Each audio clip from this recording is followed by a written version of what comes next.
After a brutal weekend in New York and another rash of pitching injuries, it feels like the hopes of a repeat championship are pretty much done. You are Locked On Rangers, your daily Texas Rangers podcast. Part of the Locked On Podcast Network, your team every day.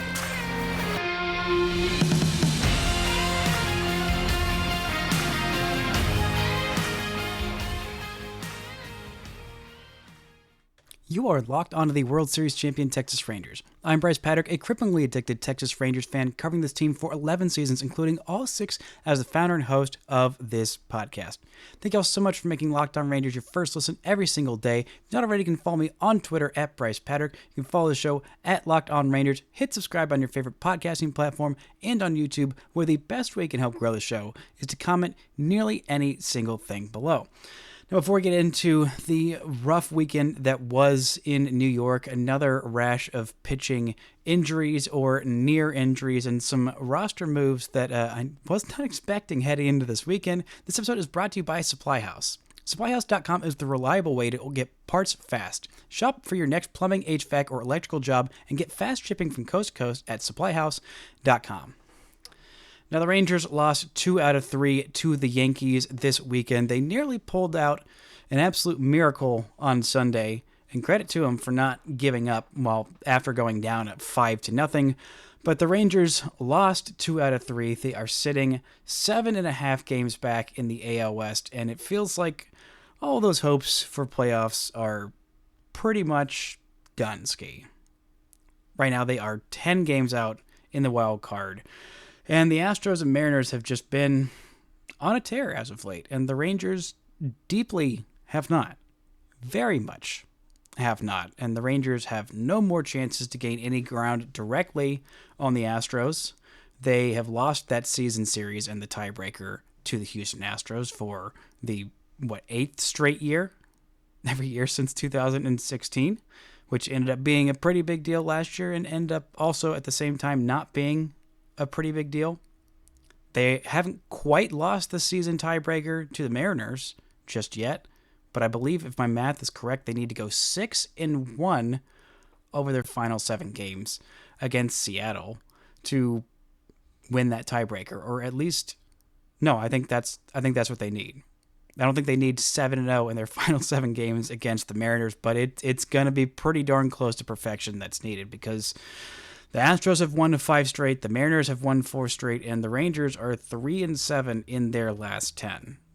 And, it doesn't feel like it is the most completely impossible thing to see the Astros or the Mariners going on some prolonged funk in the next 40-something games, but the time is dwindling down. The amount of scenarios mathematically that the Rangers are even possibly in the playoffs are just whittling down time and time again. And with the injury blows this team just suffered and might continue to suffer if what happened with Nathan Eovaldi, if what depending on what's found with Eovaldi and Scherzer when they head back to Texas, it could be just completely curtains for this squad.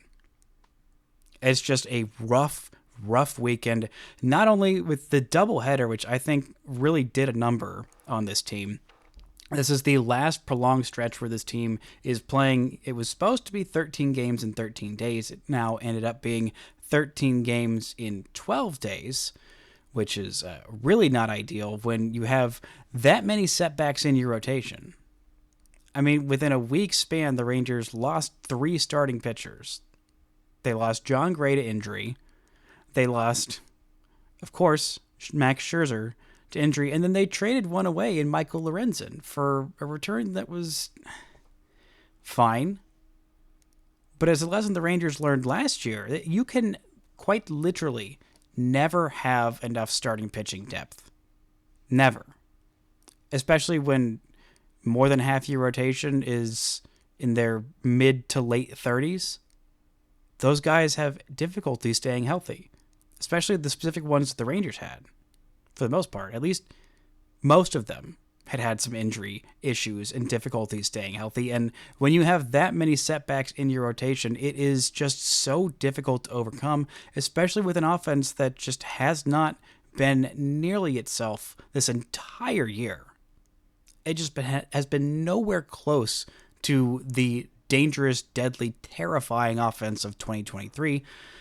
And that combined with a rotation that was a little bit better, actually a lot better than expected in the first half, and since the All-Star break has been the worst rotation in baseball outside of just the Chicago White Sox, it's difficult to go on that kind of a run the Rangers were expecting or hoping for or anything like that. Like even the bullpen that had been mostly stellar, even the 6th, 7th inning options have not quite been there. Leclerc has been rough the last couple of outings. Granted, that home run that he gave up to Stanton was one of those you shrug your shoulders and say, that's a great player making a great play. It was a 2-2 pitch, a slider down probably 3 inches below the zone and away towards the, not quite off the plate, but on the away part of the plate. And Stanton just took that pitch and just hammered it and pulled it. Not only did he homer, but he pulled it. And that one run of deciding to intentionally walk Aaron Judge before going to Giancarlo Stanton, that ended up being the difference in it being a tie game and it being a 1-run loss. Not to mention Andrew Chafin having a rough couple outings, his first outing allowing a home run, and then in this most recent outing allowing 2 home runs, one to Soto, one to Judge. Granted, that one from Judge would have been a homer in only 3 of 30 ballparks, but it was a homer in the ballpark they were in, so that counts. That's what matters. And then with the rotation, dropping off and having these injuries, it is just a very difficult way to try and go on some kind of a late surge. Despite getting Dane Dunning back not much after the break, despite getting Tyler Mahle back and him looking very good in his start against the Astros, there's just only so much that you can suffer and come out the other side. And it not only just come out the other side standing, but going strong, going on a run. It is a difficult spot this team has put themselves in, even with the great start from Cody Bradford, which I'll get into a little bit in segment 2. But mathematically, 7.5 out with fewer than 50 games left, there just isn't enough time for this team to go on that kind of a run. And it can be easy to sit here and look back and say, oh, well, why weren't they sellers at the deadline? Why did they go for it? Blah, blah, blah, blah, blah. But they were in a spot where they needed to. You're in the competitive window. I know it's, more whatever. It's, thought of as the smarter big brain, galaxy brain, not going for it every single year, just punting even when you are close of thinking this team isn't quite good enough. But these players know that they're good enough. They were good enough literally last year, and the GM gave them a shot to do it. Didn't mortgage the farm, didn't, go all in to the degree that some other teams did this deadline. Gave them decent pieces and a chance to hit their way out of it, a way to pitch their way out, just play their way out of it, play better than you've been playing all year long. And, well, that wasn't the case. That's just not how this thing happened. Now, the Scherzer and Eovaldi injuries, Scherzer is an actual injury. He is being headed back to Texas to undergo further evaluation. Same with Nathan Eovaldi, who left his start after just 3 innings pitched. Not what you were looking for from your ace, the start of a doubleheader. Really just not at all ideal. He only threw 81 pitches in that game. He was dealing with some side tightness, and he is headed back to Texas for further evaluation. The thought was he is going to push back or skip his next start, and you're really, really hoping that he can avoid an IL stint. But at this point, who freaking knows? Who freaking knows? He's got 120 innings pitched on the season. He needs, 36 more innings pitched between now and the end of the year, which I think he would have about 6 more starts in total. So if he's averaging 6 innings per start, then he can get that player option for 2025. If not, then I believe there is some sort of a buyout, or he's just going to be a straight-up free agent. And the Rangers will have to go spend a decent chunk of money to bring him back next year if they want him back, which, given the state of what the rotation looks like next year, and, Jack Leiter not breaking through the way you wanted him to, and Owen White regressing in a massive, massive way, feels like something they might have to do. But, having those two setbacks, along with, Scherzer was eligible to return from the IL on Thursday, and he is clearly not going to be ready for that. Who knows exactly how much longer this injury is going to last for him. He initially didn't even think that he was going to need an IL stint, and then, nope. Immediately after that is when he needed the IL stint. And John Gray, who is eligible to return off the IL on Tuesday, I have heard quite literally nothing about him. Dealing with the right groin tightness that sidelined him earlier this year, was initially thought to be maybe 2 weeks, maybe as much as a month. There have been no updates that I have seen or read or heard whispers of, so I am not counting him to start on Wednesday, where the Rangers starter is listed as TBD, because I think that would be Nathan Eovaldi's turn in the rotation, but he's definitely not coming back to start that game. He just started on Saturday. It's definitely not going to be Cody Bradford starting in that game, because he also just started on Saturday. Maybe if he hadn't started on Saturday, and he started on Friday, then that would have been him pitching on normal rest. But again, the stupid rain in stupid Yankee Stadium, not having a roof, ruins everything once again. But this team is just in such a difficult spot right now that it is incredibly difficult to think that they have any chance of making the playoffs this year. But that's not everything that happened this weekend. Coming up, we're going to talk about a great start from Cody Bradford. Adolis Garcia is showing some kind of signs of life, and what the timetable for Jacob DeGrom coming back looks like, and if that is enough to make any kind of difference in this AL West chase. Right after this word from our sponsors. Get supplies from the site that's made for the skilled trades, SupplyHouse.com. SupplyHouse.com is the reliable way to order plumbing, HVAC, and electrical products online. Their easy-to-use website is packed with helpful resources and the latest product info to help you get the job done right. Shop a complete inventory of over 200,000 parts from over 400 top brands and get your order delivered right to your door with fast shipping from coast to coast. Need help with an order? Get expert support and industry-leading service from the friendliest folks in the business and talk to a real person every time. Pros in the skilled trades get a competitive edge by joining SupplyHouse.com's free Trade Master program. Every Trade Master gets access to a dedicated phone line, free shipping, and discounts on every order. Join the thousands of trade pros already benefiting from their free membership at SupplyHouse.com/TM and order plumbing, HVAC, and electrical supplies from anywhere with just a few clicks at SupplyHouse.com. Shout out to the Aviators for making Locked On Rangers your first listen every single day. Tonight, the Rangers start a series against the Red Sox starting at 6:05. You can catch every pitch of the hometown broadcast on SiriusXM or download the SXM app and just search Rangers. Now, before Sunday's game, the Rangers got some really rough news. They were feeling much better about themselves after a great win on Saturday night, after a terrible loss on Saturday during the day. He felt a little bit of optimism. He said, okay, Rangers have a chance to win this series. You got Andrew Heaney on the bump, and he has been solid this season. You got most of the A side of this bullpen that is completely fresh and has not pitched in several days, if not, almost a week for some of them. And then you start Sunday with some really rough news. Not only the news about Scherzer and Eovaldi heading back to Texas to be undergoing further evaluation, whatever that will end up being, is going to have a huge impact on how much hope, if any, this team even has in itself for the next, 6-7 weeks of the season.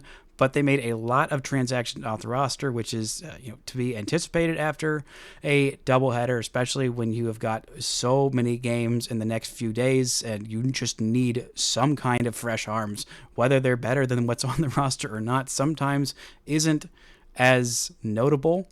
But the Rangers had to place Josh Sborz on the IL, the 15-day IL retroactive to the 8th of August. With right shoulder fatigue. He has been dealing with some things that are some symptoms that are consistent with thoracic outlet which is what Cody Bradford underwent when he was in college, which is not ideal because that knocked him out for the entire year. So I think there might be some injections there for sport, but this is the third IL stint related to his shoulder this season, which is really not great. He has been mostly very good when he's been on the mound and been healthy, but he just has not been healthy this year.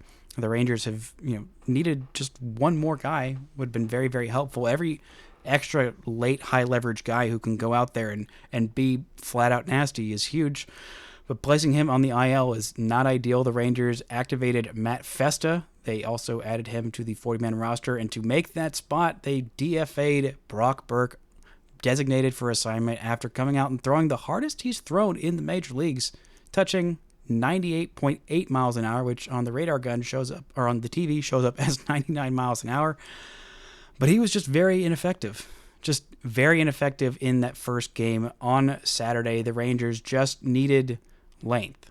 They needed some kind of length from Burke after Evo got knocked out after 3 innings. He's only able to get 1 1/3 innings. The Rangers weren't completely out of it in that game. I mean, Rodon gave them plenty of base runners, 5 walks, 3 hits in 5 2/3 innings, but the Rangers couldn't do anything with those runners on base. But Eovaldi, even though he wasn't great, still only 3 runs in 3 innings. Not a horrendous start. Not good. Not at all what the Rangers were looking for, but not horrendous. Still, your team is not completely out of it, especially with how bad the Yankees bullpen has been, as we saw late in the Saturday game and in the Sunday game as well. But Burke just was not effective, and it has been an incredibly difficult year for Brock Burke. Being ineffective early on this season, trying to pitch too much to his fastball, dealing with that IL stint that was truly embarrassing. The Rangers were really pissed at him for breaking his hand punching a wall after giving up that big home run in Houston and losing that game. The Rangers probably should have won. And then he hasn't quite been the same since he came back off the IL. He's had a couple of really great outings. Him throwing harder than ever was impressive, but just was not good in that 1 inning and a third, throwing 51 pitches, giving up 4 earned runs. Just not at all what the Rangers were looking for. They also sent Grant Anderson back to AAA because he was there to be the 27th man on a doubleheader day, which hat tip to Grant Anderson. This man did his job. He ate some ugly, ugly innings, and he was able to save the Rangers from having to throw any of their long relief options in this game. Just saying, all right, this game's done. We're punting. That's it. Grant Anderson coming in there 3 2/3 innings, was effective, throwing 57 pitches in that game to clean up those final 3 2/3 innings, able to get out of a Brock Burke jam without too much more damage being done, but really just eating those innings. That's what he was there for, and that is a job well done to Grant Anderson to give the Rangers a chance in the rest of that series and moving forward to not spend too much of their relievers. But, I mean, with every pitching injury, with the Josh Sborz injury, who's going to be out at least another week, I believe. It's the 8th, so it has been 4 days, so maybe it's going to be a little bit more than that if my math is mathing. No, it'll be at least 11 more days until he is ready to come off the IL, or at least eligible to come off the IL. When he's actually ready, I mean, who knows at this point, but just each successive injury makes things that much harder. But I do want to give this team some credit and this offense some credit, especially with what they did on Saturday's game. This was a tight game, a 1-1 game. It ends in a 9-4 final, but most of the scoring happened in the 6th inning and after, which this team has not done a good job of scoring late. They did not do a good job of scoring late in games last year, but especially when this team has been down early, they have not come back well. They have not done well to claw out of big holes. They did that on Sunday, and then on Saturday's game, in the second game of this series, they were getting carved up by Garrett Cole, which, happens to the best of them. Not having the best year, missing a lot of time with injuries, and since he's come back, he hasn't quite been the same, but he carved up this lineup. 5 1/3 innings, just 1 run, and 10 strikeouts. But once that bullpen got into it, this team very much got into it, dropping a 5 spot to take the lead in the 6th, then adding that on with 3 more insurance runs in the 7th. Granted, the bullpen would give up 3 a spot, mainly just Harrison Carabito giving up a couple of home runs and letting all 3 of the base runners that reached against him score. Thankfully, they only had to use 1 inning of high leverage relief at the end of the game. Leclerc pitched very well in his inning and a third on Saturday night to keep this team in it as they were scoring those runs. Getting that shutdown inning was huge for this team. And then Robertson going in there and pitching the 9th inning. But really, the story of that game was absolutely Cody Bradford. Cody Bradford going 5 innings, 1 run, just 0 walks, and 7 strikeouts, coming in and starting this game against the Yankees, a very, very good offense with 2 of the best hitters, if not the 2 best hitters in all of baseball, and shutting them down for the most part. That is an incredibly difficult thing to do, especially when he was coming back and the Rangers said, nope, this guy isn't going to start. He's just going to go in the bullpen, and he is going to add to our long relief corps. That was not the case. That took about 3 pitching losses in the rotation in a week to say, okay, well, I guess Cody Bradford can start again. And so far, he has pretty much picked up where he left off. A rough first couple outings off the IL, including giving up that grand slam in St. Louis. Just a very difficult first game back off the IL. And then a game where he pitched better than his line looked against the Red Sox at home. Really should have been a little bit better than that. A little bit of batted ball luck, bad BABIP luck going against him. But in this one, going the 5 shutout innings, this looks like a starting pitcher. And a decent one. Maybe not a guy who had the 1.46 or so ERA when he went on the IL and looked absolutely dominant in his first 3 starts, but this looks like a capable starting pitcher. The Rangers might have finally done it. And if that is the case, if Cody Bradford is a solid addition to your rotation, it makes you rethink what the focus is going to be, how much the Rangers need to spend on starting pitching in the offseason. Because right now, the rotation next year is looking like this. DeGrom, Malley, probably John Gray, and then after that, your 4-5 is going to be something of Cody Bradford and Dane Dunning.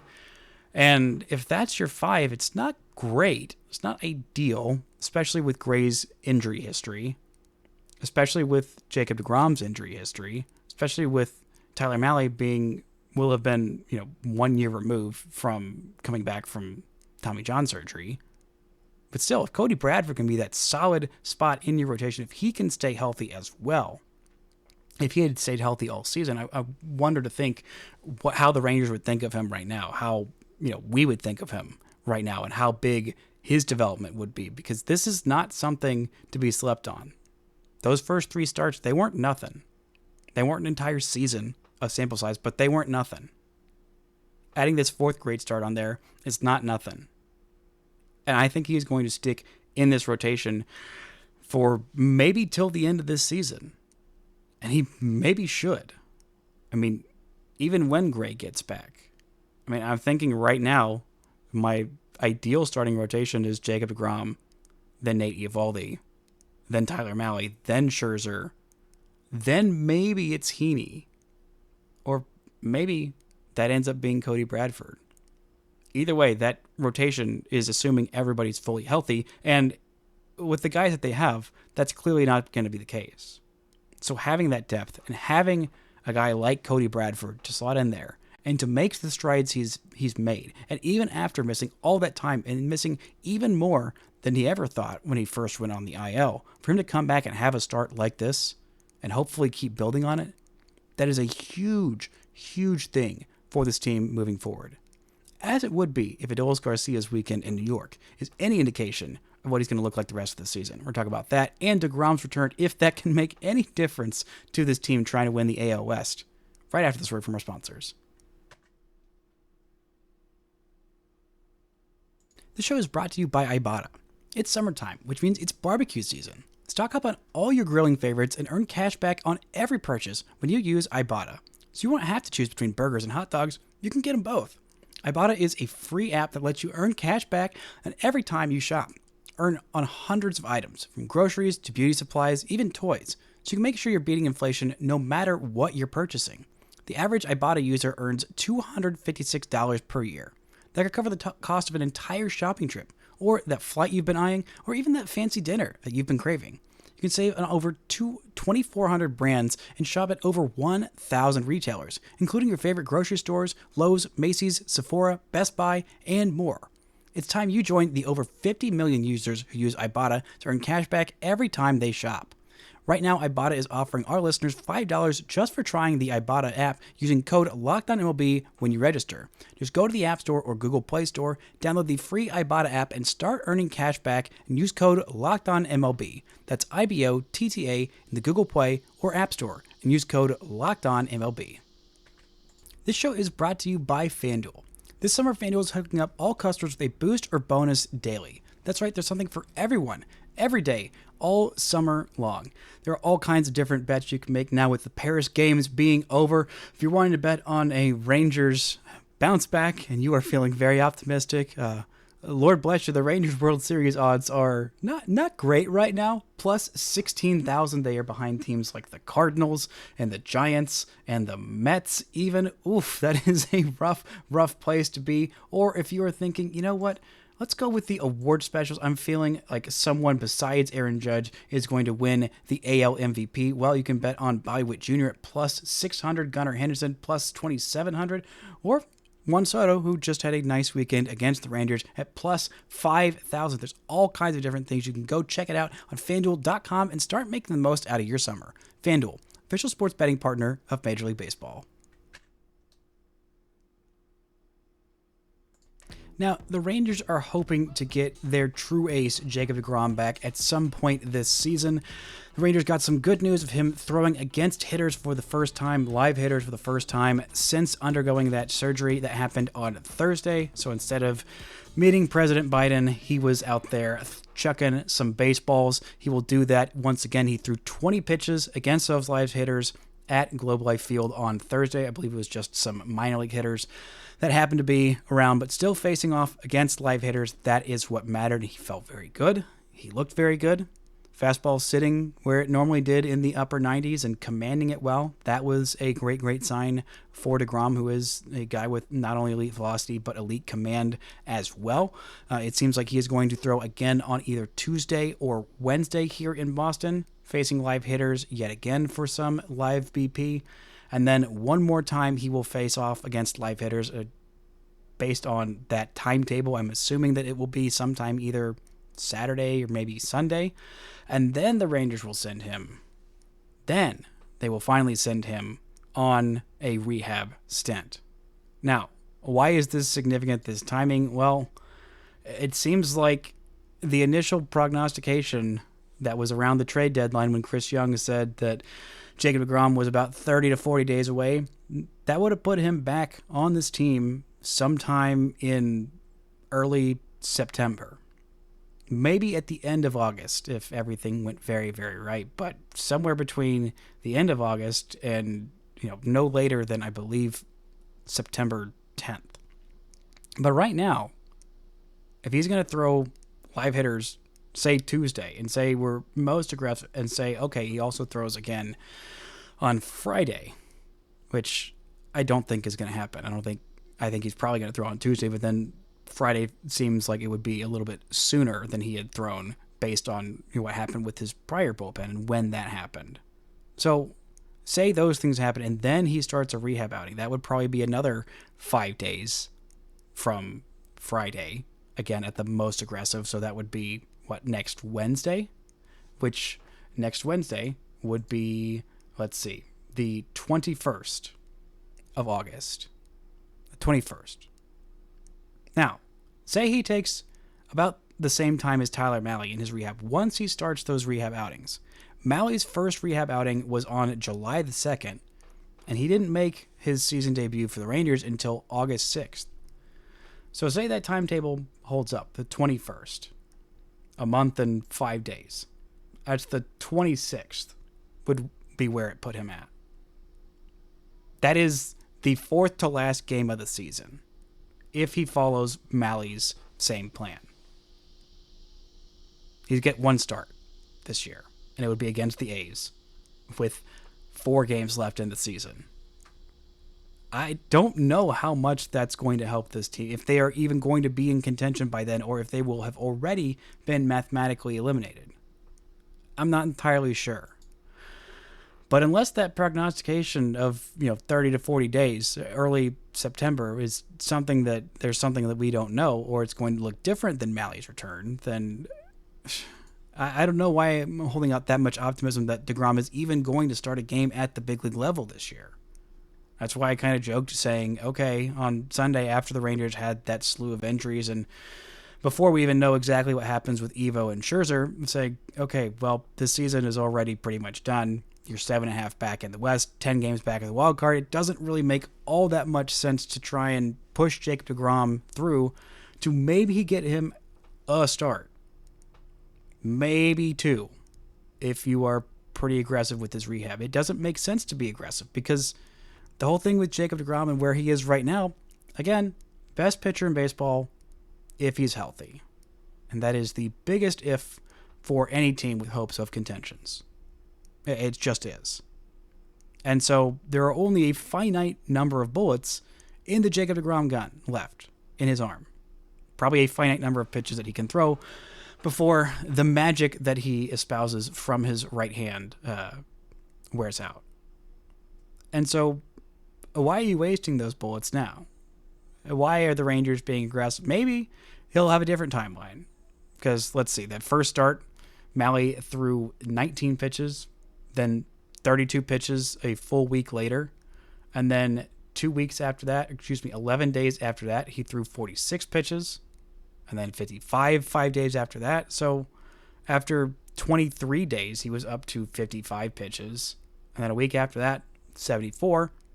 And then he made his big league debut and threw 76 pitches, or Rangers debut and threw 76 pitches. So it's just a math problem at this point to where I don't know if Jacob DeGrom is going to be ready in early September. That feels like it's really pushing it, especially if he's going to throw 3 bullpens to live hitters.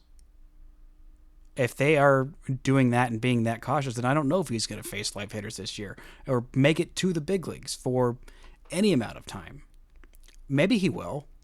And maybe that would help knock off some of the rust. So if he gets through spring training healthy and starts the season and is at 100% for 2025, then his last big league start won't have been in April of 2023. Maybe that would help, but I don't know how much it's going to make the difference. I do know that if Adolis Garcia's weekend in New York, if this continues, if he has another weekend like this, I mean, going 7 for 11 with a pair of walks and several very hard hit balls, then that is a huge sign for this team. I mean, in the win on Saturday, he hit a ball 111 miles an hour. Also had another single that was 99.6 miles an hour off the bat.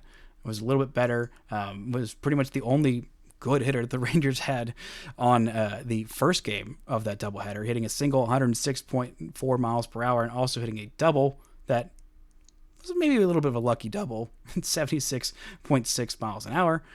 But still, doing that, working a couple walks, having a 7 for 11 weekend with a pair of walks, a pair of RBIs, and not as many strikeouts as he's been having so far this season. Just any kind of good sign for Adolis Garcia is a good sign for the Rangers that if they want to have any hope of getting back into this race, because right now they are not even in the race. It starts tonight with Boston. It's going to be a very tough assignment for this team that, who knows what's going to happen the rest of this year. But hey, at least we have 2023. That's going to do it for today's show. Thank you all so much for listening and subscribing. And until next time, don't forget to enjoy World Series champion Texas Rangers baseball.